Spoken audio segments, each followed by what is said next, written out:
চট্টগ্রামের হাটহাজারীর বড়দিঘির পার এলাকায় এভাবে পানিবন্দী অসংখ্য মানুষ। এই পথ পাড়ি দিতে মানুষকে ঘন্টার পর ঘন্টা অপেক্ষমান থাকতে হচ্ছে। দেখতে পাচ্ছেন হাজার হাজার মানুষ যানবাহন যোগে এসে এই স্থানে আটকা পড়েছে। মূলত টানা বৃষ্টিপাতের কারণে এই এলাকা প্লাবিত হয়েছে। এটা অবশ্য এবছরের নতুন কিছু নয়। প্রতি বছর যখন ভারী বর্ষণ হয় তখন বড়দিঘির পাড়ের উজান থেকে পাহাড়ি ঢল এসে এই এলাকা প্লাবিত হয়। মূলত অনেকে ভবন নির্মাণ করেছে, কেউ সীমানা প্রাচীর নির্মাণ করেছে এবং পানি চলাচলের স্বাভাবিক প্রবাহ তারা বন্ধ করে দিয়েছে। এর ফলে সামান্য বৃষ্টিপাতে মহাসড়ক তলিয়ে যায়।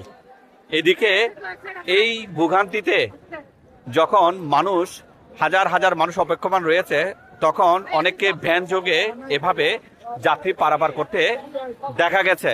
মূলত মানুষের ঘন্টার পর ঘন্টা অপেক্ষমান থাকতে থাকতে ক্ষান্ত হয়ে গেছে।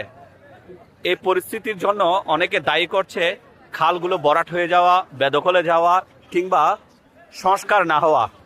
স্থানীয় সাংসদ ও প্রতিমন্ত্রীর কাছে এলাকাবাসী একটাই দাবি জানিয়েছে, যারা পানির প্রবাহ বন্ধ করে দিয়েছে তাদের বিরুদ্ধে যেন আইনানুগ ব্যবস্থা গ্রহণে প্রশাসন সচেষ্ট হয় এবং এই বিষয়ে যেন নির্দেশনা দেওয়া হয়।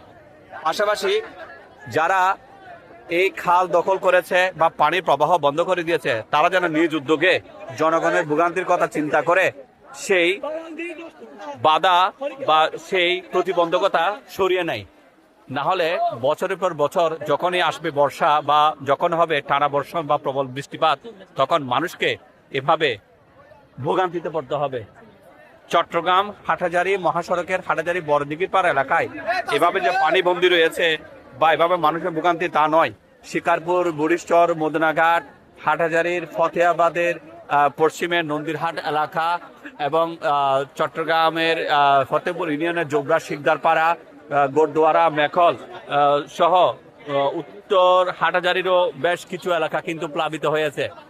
এদিকে স্থানীয় সাংসদ ও প্রতিমন্ত্রী ব্যারিস্টার মীর মোহাম্মদ হেলালুদ্দিন তার নেতা কর্মীদের নির্দেশনা দিয়েছেন যেন প্রত্যেকের অবস্থান থেকে এই ক্ষতিগ্রস্ত মানুষের পাশে দাঁড়ান। উপজেলা প্রশাসনের পক্ষ থেকেও কিন্তু মানুষকে সহযোগিতা করার কথা বলা হয়েছে।